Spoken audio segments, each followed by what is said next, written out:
We're going to feature a testimony by a man of God named Mickey Robinson. You're going to be absolutely amazed when you hear this story, because he was in a plane crash that literally destroyed him. In fact, it killed him. And yet he's alive to tell the tale. Hold on to your seats right now and listen to this amazing, outstanding testimony of the goodness of God.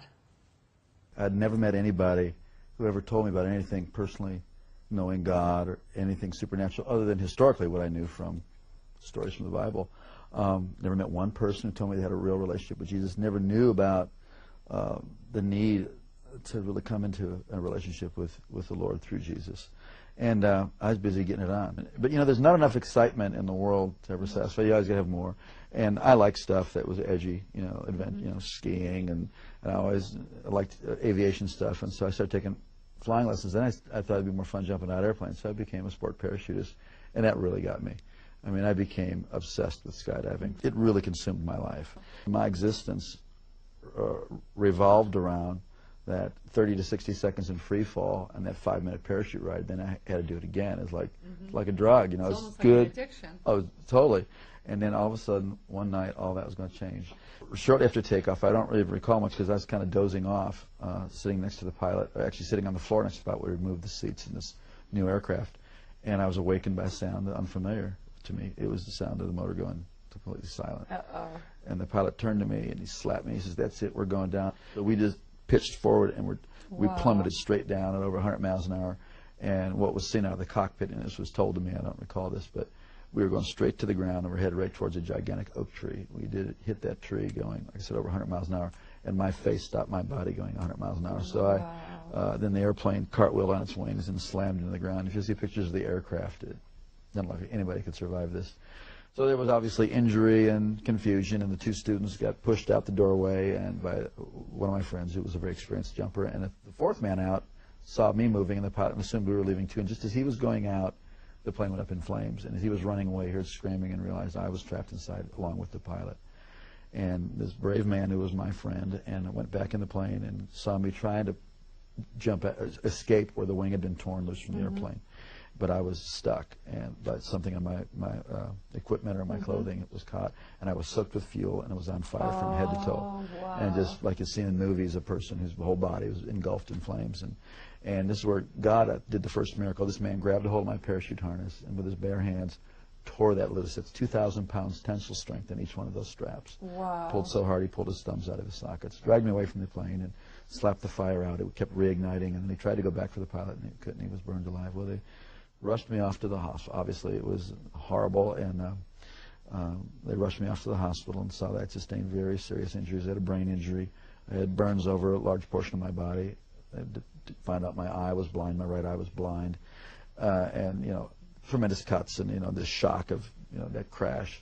They told my family I was going to die. They told my sister to come that day because I was not going to be there in the afternoon. I had an experience I had never heard about, never heard anything like this.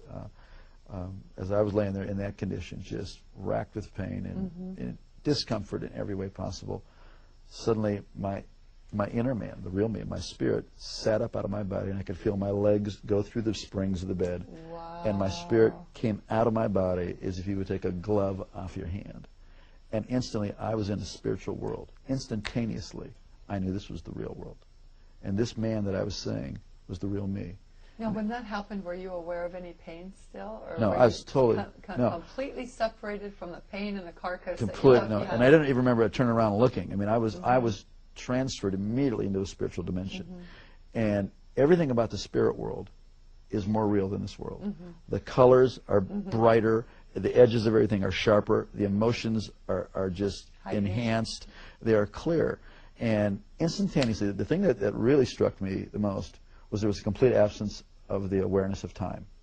Everything in this world is relative to time. You know, you got up this morning, you'll go to bed at night. Something is old, something is new, it will get old. Something is born, it will die. Everything in this plane, in the physical plane, in the natural plane, is relative to time. But everything in the spiritual plane is relative to eternity. So what had been natural to be aware of time was totally gone. And I was totally aware of eternity. It is shocking. It is stunning to be conscious and to know what eternity is. Also, logic and reasoning doesn't happen there. based on the sum total of all my intelligent thoughts that I've learned, I had a death and I'm in the spirit world. It's like you just know that you know that you know. It's like having a revelation constantly, and it was incredible. And I knew I was traveling. I could feel that I was traveling. And as I looked ahead, there was this pure white light. It was whiter than the whitest snow and brighter than 10,000 suns. And yet I could look right at it, and it was compelling. And it was like I was being towed. I was being towed like a tractor being. And as I was looking, I could feel this anticipation. But then simultaneously to that, on my right side, I could feel something, and I looked, and there was this blackness sweeping. Now this blackness, as I looked at it, instantly I was aware of its complete nature. It was eternal, like I was experiencing eternity. It was without any matter. It was without any life. It was void, and it was forever non-negotiable, cut off from the source of all life. And the more that I looked at it, the faster it would sweep. And the more that occurred, the more intense the feeling of the nature of being cut off and sealed forever and separated. It is horrific. Yes. Horrific. You would not. I used to never be able to stand to be near anybody who could say go to hell after that. Because you wouldn't want the worst person. No. You wouldn't want Adolf Hitler, bin Laden, Saddam. You wouldn't want any human being to ever go in there. It was so horrible.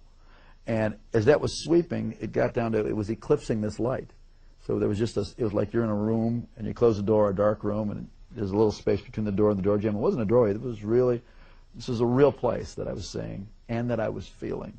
And as it was closing, it was eclipsing. And now I'm standing on the very edge, the precipice of eternal separation.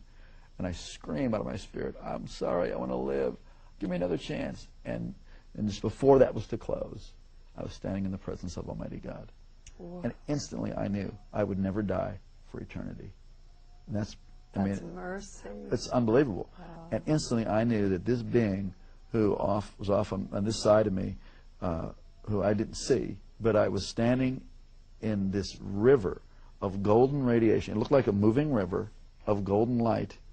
And this river went that way, it went that way, it was underneath me, it was going right through me. And this river was alive. I don't know how to describe it, except that this called the river of life. This river was alive, and it's going right through me, and I'm more alive than anybody can imagine. I mean, this is the height of the experience of life.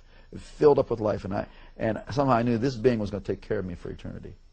I didn't see the New Jerusalem. I didn't see any angels in heaven. I didn't see any people gone before me.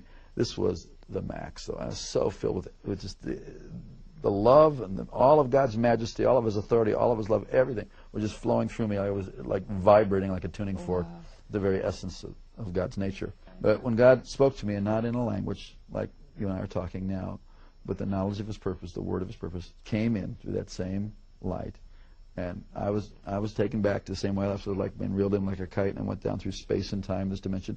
As my spirit settled into my body, and I could start to hear out of these ears and see out of this eye, I came to in the room, materialized, kind of like they beam up on Star Trek, and I heard myself speaking in this beautiful language that I had never heard anybody talk about before. Heavenly language. You know, it was a beautiful language, and when my brain turned on, I thought, what in the heck is this other language? And I was no longer, the person who was dying and dead was no longer, and I was born again and filled with the Holy Ghost. I never heard about that. You know, for years I wondered, what was that blackness, and why did it sweep down to where it was just a sliver, like about a half-inch of white light?